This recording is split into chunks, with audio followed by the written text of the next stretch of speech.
Good morning, everyone, and welcome to the next episode of With Conviction, a story of hope, horror, and history. My name is Rain, my pronouns are she, her, and I am your GM for this adventure. With me are my training heroes for this campaign. Why don't you all introduce yourselves? Hi there, I'm Alice. I play Desdemona Hartwood. Both of us use she and they pronouns. Des is a Roseheart Guardian magical girl. She's sort of gothy, punky magical girl with a heart of pink and hopefully no pieces of flying glass embedded in her at this point.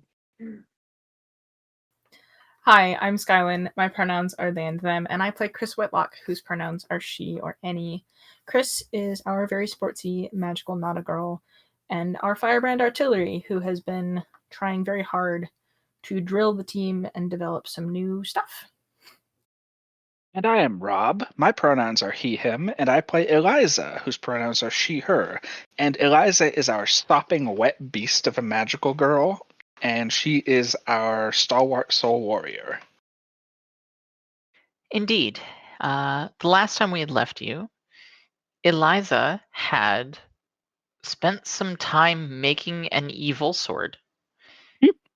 And after some discussion, you all had decided to work together to develop some plays that Hazel wouldn't be familiar with. And, well, one of those, as you were practicing accidentally, well, may have dunked Eliza into the lake a second time.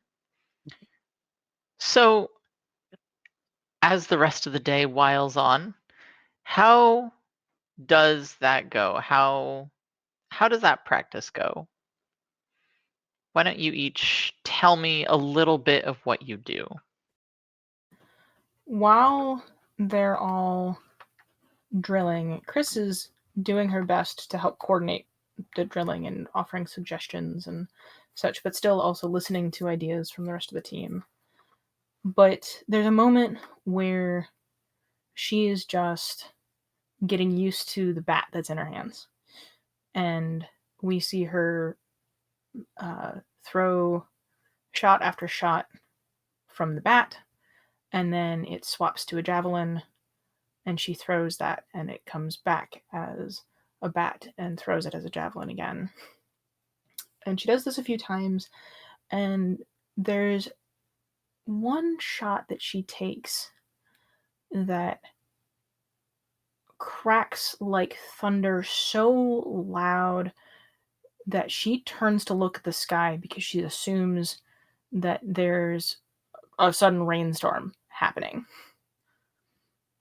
And this is her picking up Reap to spend those 2 points of experience that I've banked. Oh dear.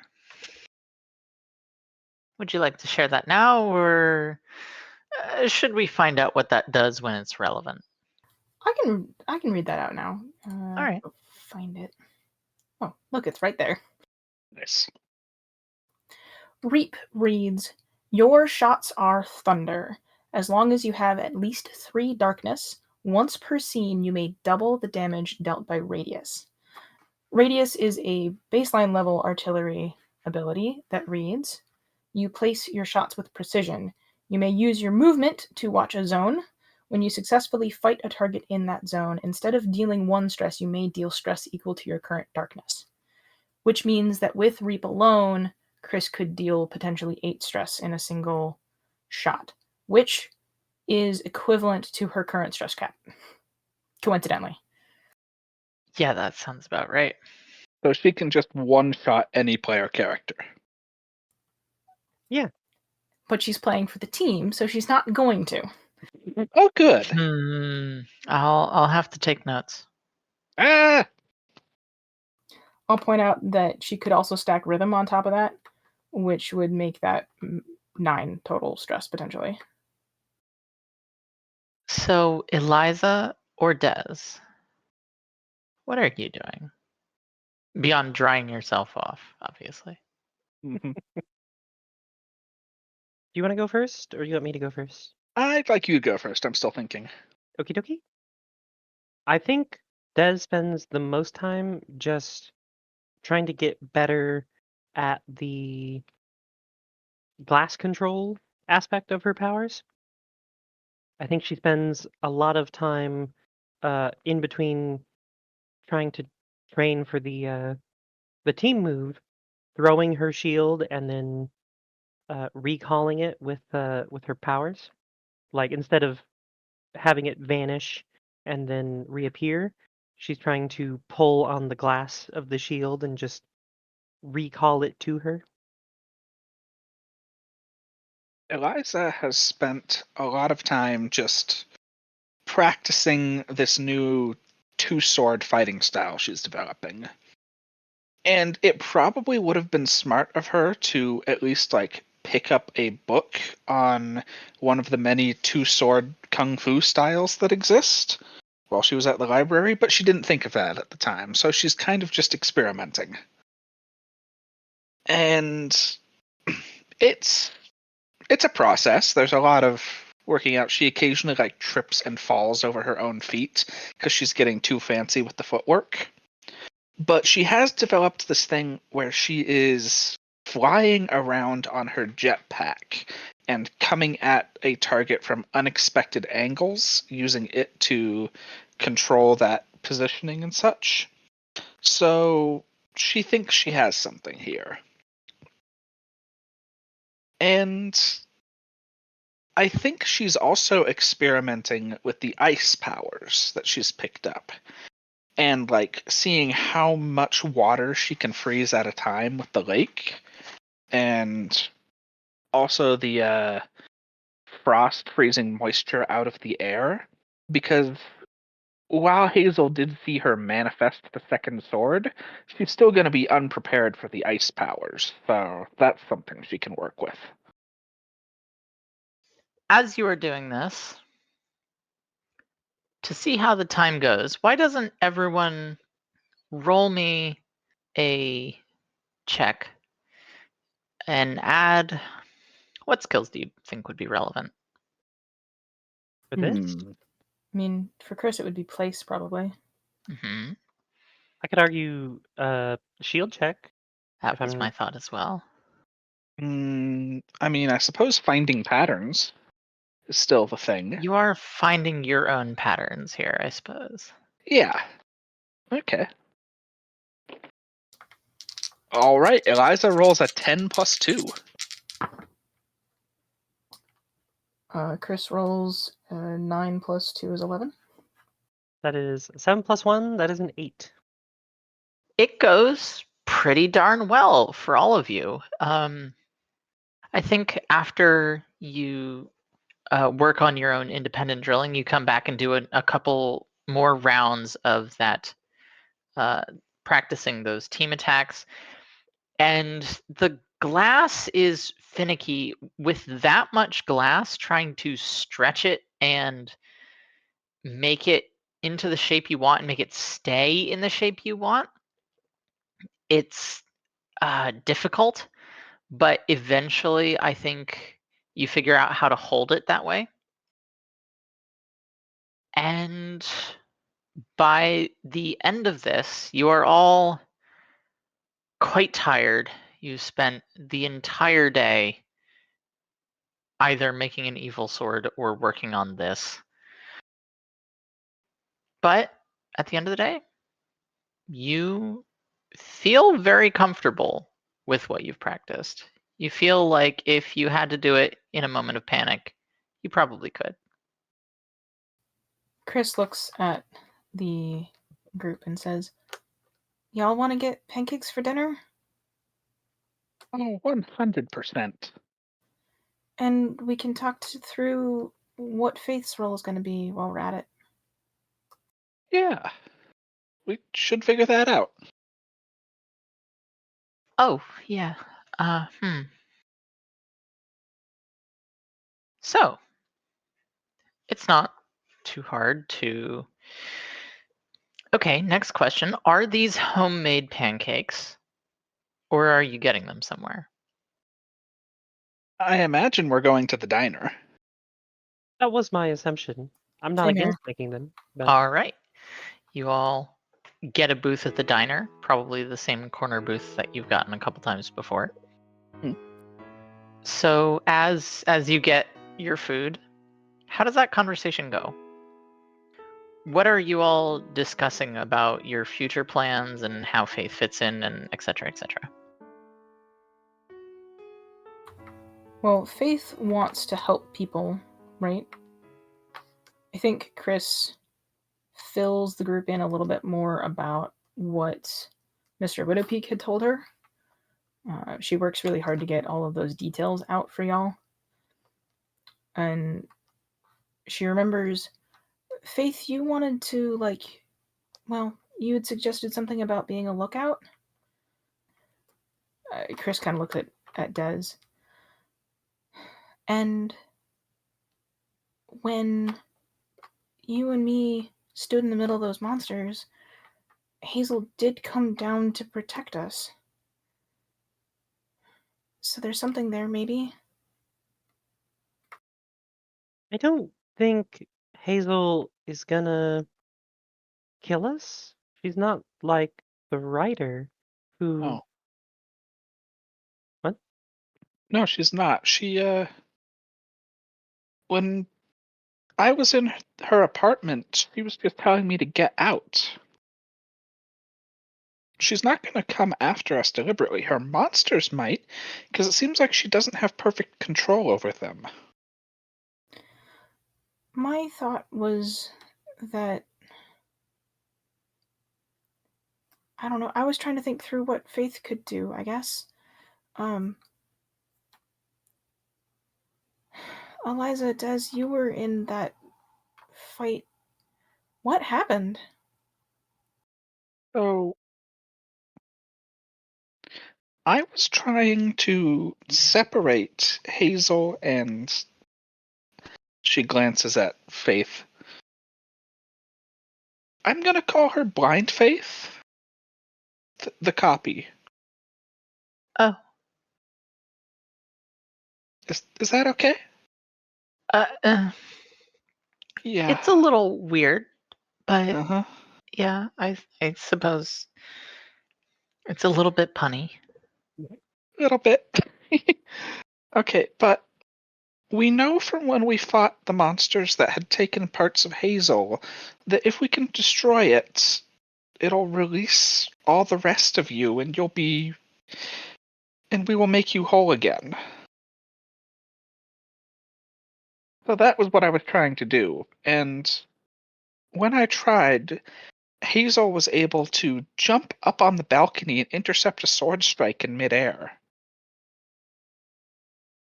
So Hazel can protect Blind Faith, and I don't know, it felt like Blind Faith was like driving Hazel's determination. Yeah, every time it seemed like we might make progress, Blind Faith sort of interjected and, said things that were not true. You know what surprised me was, Chris, when you showed up with Faith, Blind Faith didn't seem to react to her at all.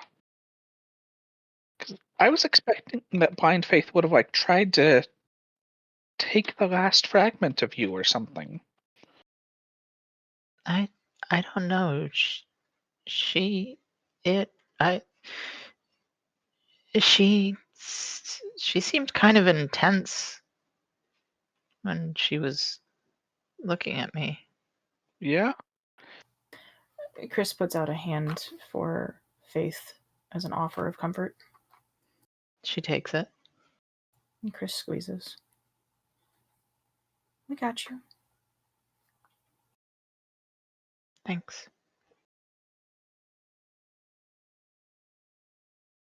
Do you feel like she wanted to, I don't know, get you?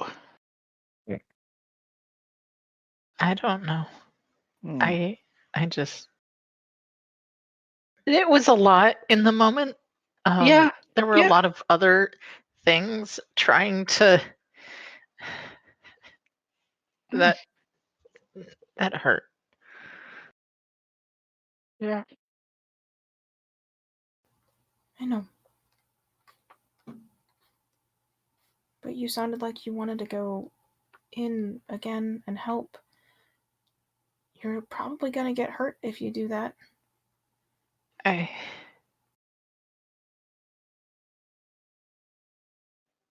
It's scary, yeah, but I have to do something. Chris gets up and goes to sit next to Faith and puts an arm around her shoulders, pulling her into kind of a tight squeeze of a side hug. Faith leans into it.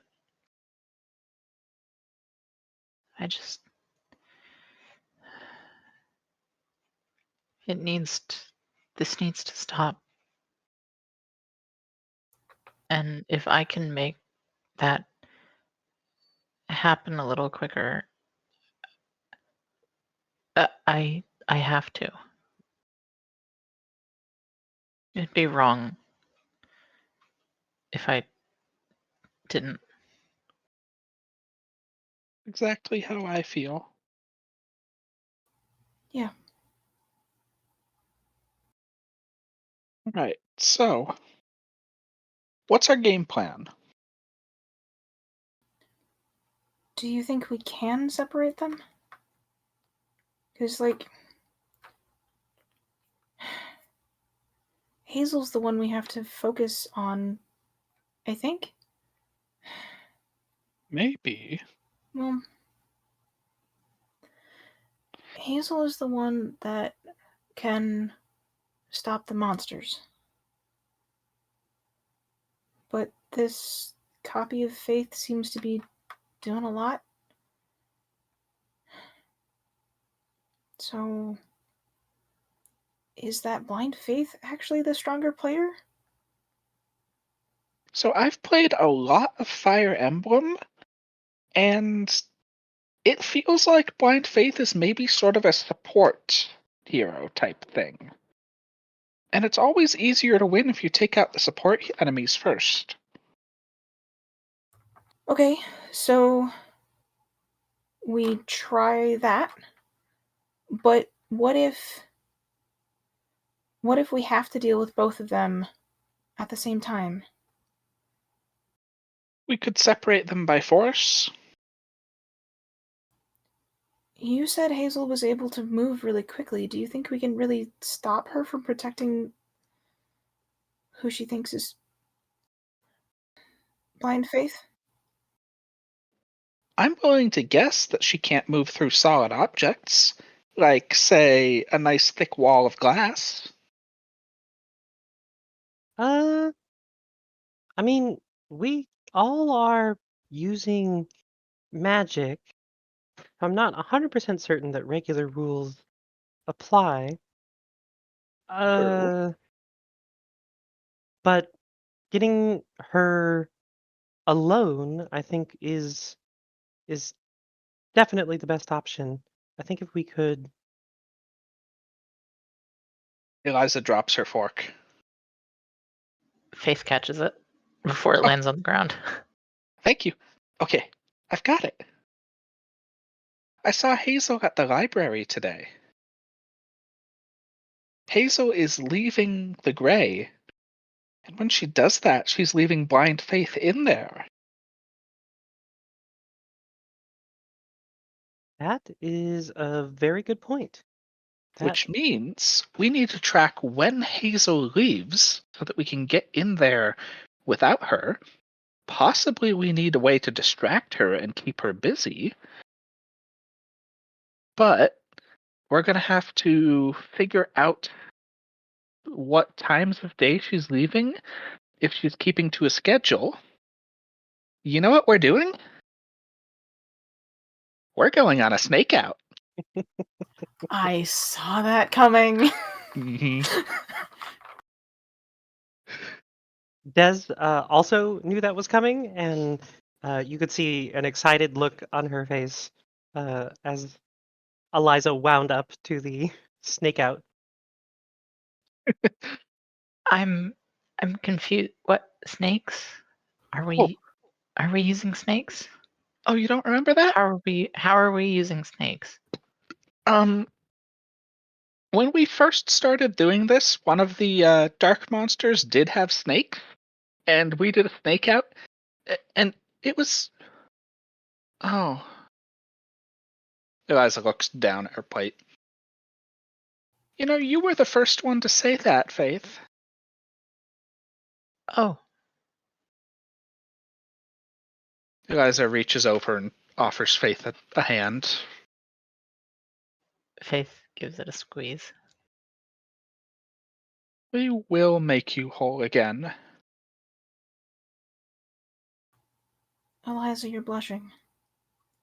No, I'm not. Nope, that's because I ate some spicy food in this. It's pancakes, Eliza. Spicy pancakes. Yeah. Tesserae, tell her about the spicy pancakes. What? Oh, There's no actually, spicy pancakes. you never back me up. Okay. Actually, Tesserae, I've got a question. Yeah, This is going to seem pretty weird, but do you remember when you got attacked by a monster? she clams up. Okay, well, basically I just wanted to let you know that we're doing something about that. Uh, uh, okay. And she turns and goes back to the back to go get something or other. I still can't figure her out. Anyway, So, Chris shakes her head and looks at Des. I'm sorry to suggest this. If you want to keep Hazel out of the gray, I might be your best bet. Uh, or, oh, I hate this idea, but it's good. We need to keep Hazel out of the gray and contained, which means that we need to have some way to isolate her and control her without the three of us. I think I have an idea, and it's not a good idea because it's mean and wrong, but it's an idea. Remember how the cops were looking for a bunch of stolen swords? huh? I think we could pretty conclusively frame Hazel for that. And then we get the "It's Always Sunny in Philadelphia" title card of the gang goes to jail. I mean, if we want to make sure that she's contained, putting her in actual real jail isn't a terrible idea. Or at least getting her questioned by the cops for a few hours. True. This feels wrong. You're right, it does. I don't like it, and I would love a better idea. Any other people we can distract her with? Hmm. I could ask Volleyball House. I was just gonna Faith say, opens her mouth and then closes it. Yeah, Faith? I'm here. I hate this idea a lot more.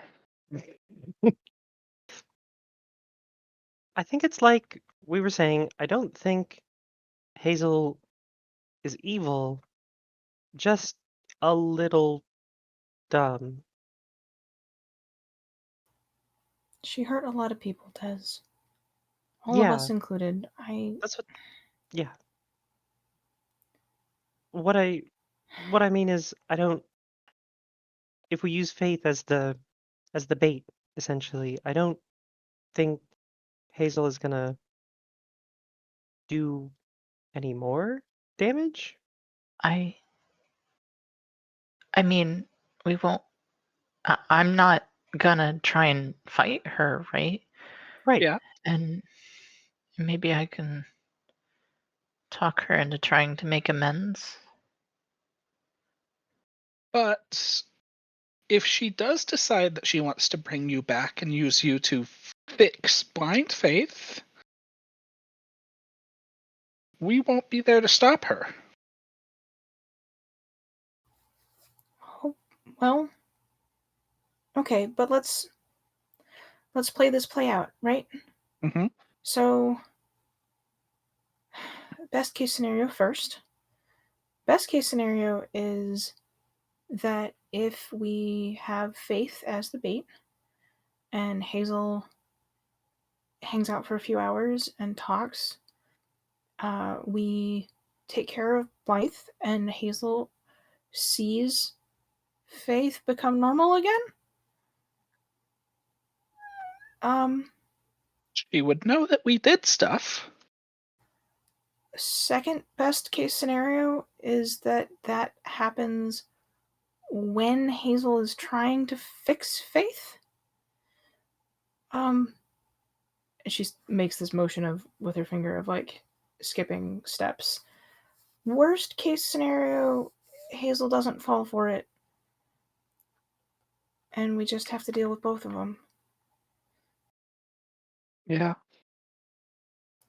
And whatever monsters Hazel's willing to send against us.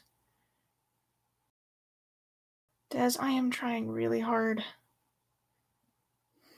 I know.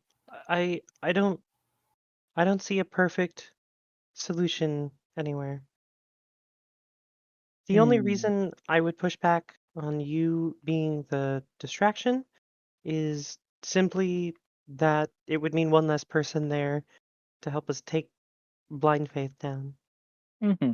I think we're going to need all three of us. Yeah. Yeah. Okay.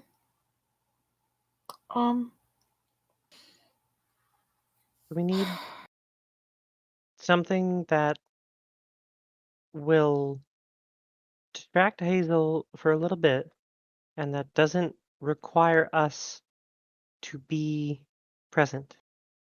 Yeah. All right. What does Hazel really value? She likes being part of a team, right? Yes? I'm willing to bet you anything that she has not made time for her band practices recently. True. What if Degenerate Matter were to try to kick her out of the band? Find another bassist. I bet she'd leave for that. She's maybe. She seemed pretty focused on the work that she was doing. True. Dang. Or do you think she'll be leaving for finals? Chris looks at Des and then to Eliza. That would be asking me to give up my finals. Well, you don't have the Oh. exact same schedule as her, so.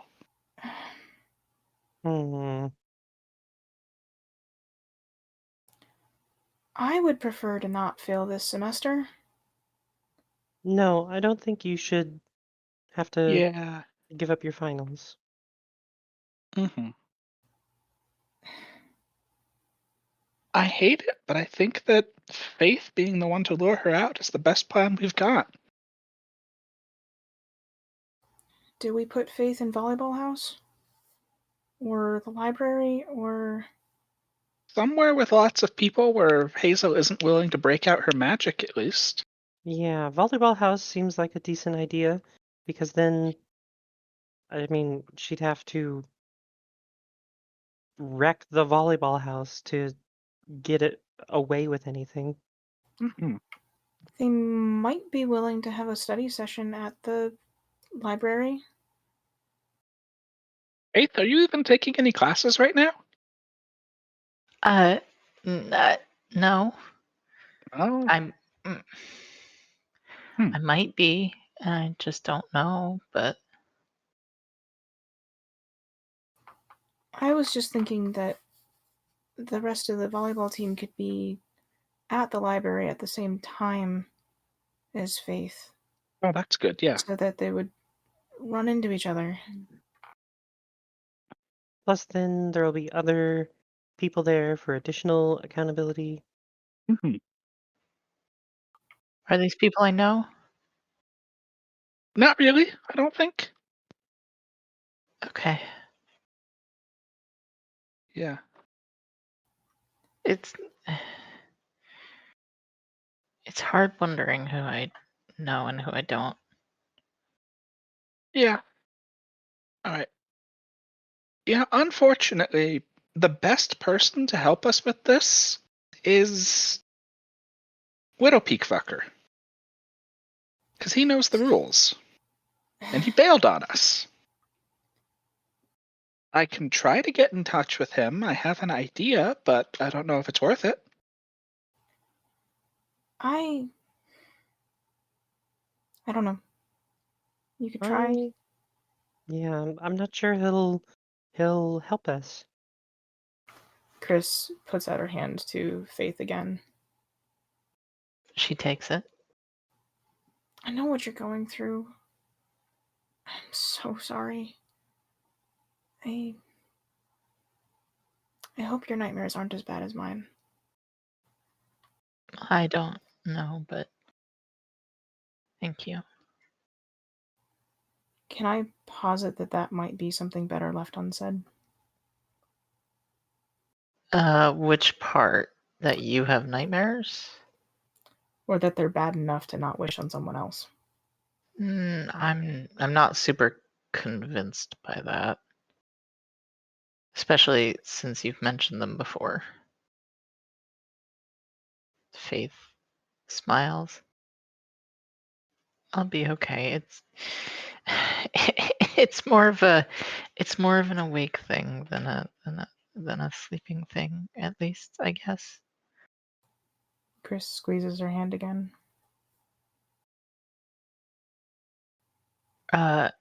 If I may make a suggestion, something better left unsaid may be the kinds of dangers that Faith might encounter, or perhaps some doubts about Hazel. Well, we'll see if we get there. That whole plan hinges on assuming Hazel cares enough about Faith to come try to talk to her. And I can't tell if she does, because I don't know who it was she was coming after when she told the monsters to stop. I think it was you. Chris puts her fork down and puts her head in her hands and says, I hate how much I want it to be me. But Why?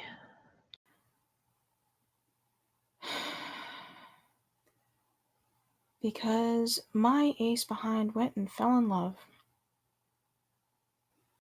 What is.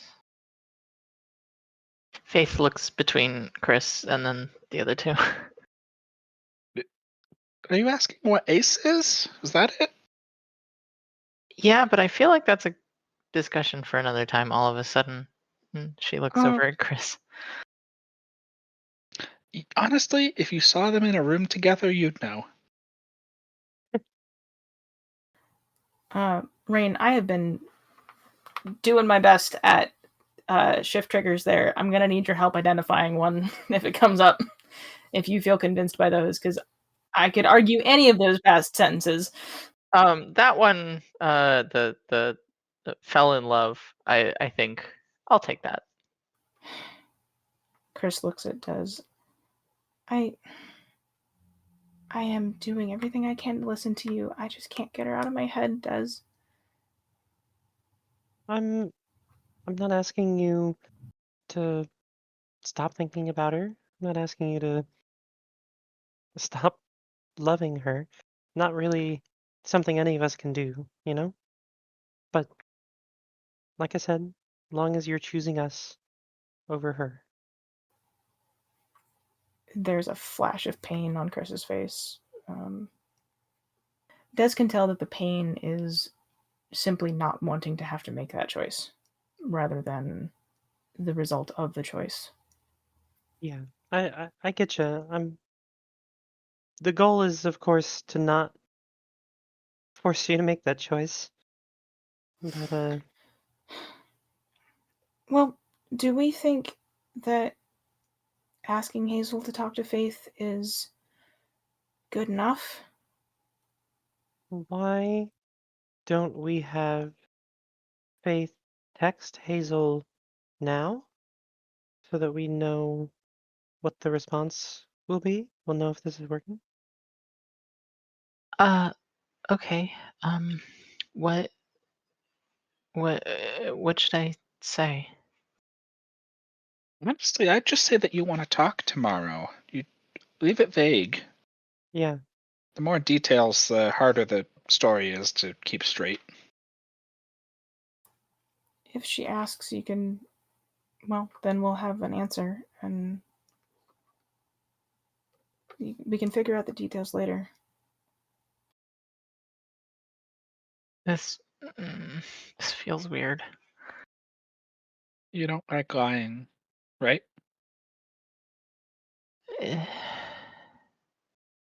Yeah, but if that's what we need to do, then that's what we need to do.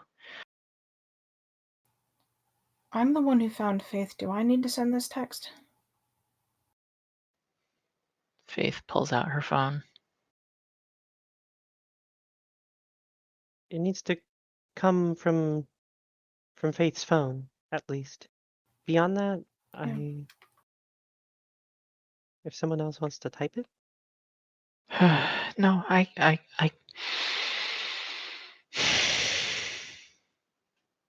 can do it. okay. Okay. And she looks down at her phone and pulls up Hazel's contact and sends, "Hey, can we talk tomorrow?"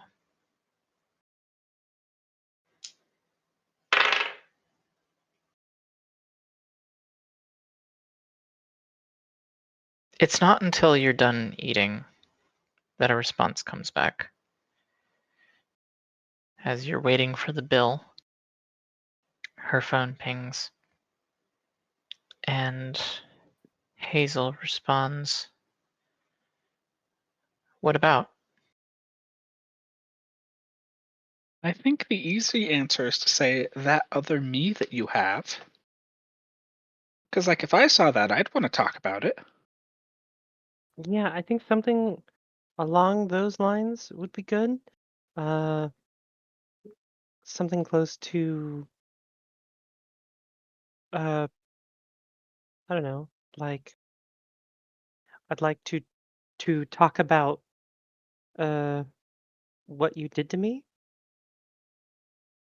Are we sure that's gonna play to what she wants? I'm not 100% certain. I don't love the passive aggressive nature of it already, but uh it will get us partway there, I think. But we need something that she definitely won't be able to step away from. Maybe if it's just, like, fixing this? Yeah, I think that could work. We know that for whatever reason she thinks her powers can fix things. So we use that against her. Like, I want to talk about how you can fix this. Faith looks to the group for confirmation. Chris is nodding. She doesn't like this, but she's nodding. He doesn't want to fix things. He wants to fix people. And as the group are stepping out of the diner, every drink in the diner suddenly freezes solid when Eliza says that.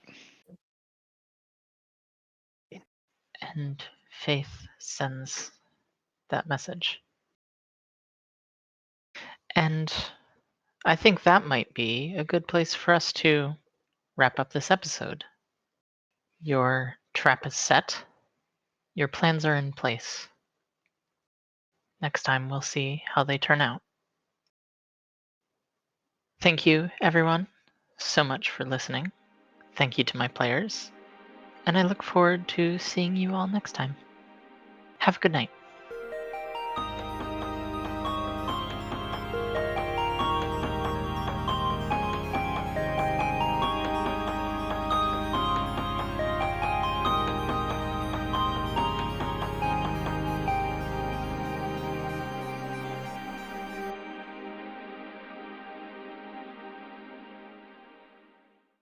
Thank you again for joining us on this adventure. With Conviction is a production of Silver Maiden Games. If you would like to play Conviction, check out the game at silvermaidengames.itch.io. Music for the intro and outro of this podcast is A Soul with Conviction by Doom Vega, who you can find on Bandcamp. Music within the episodes is by Rachel Rose Mitchell, who you can find on Bandcamp and Spotify. All rights to the music are retained by their original artist. Production and editing are done by myself and the With Conviction cast. Thank you all. This would not be what it is without you. You can find this podcast on Spotify and YouTube or silvermaidengames.wordpress.com. You can also find more about the game, podcast, and ways to contact us at silvermaidengames.wordpress.com.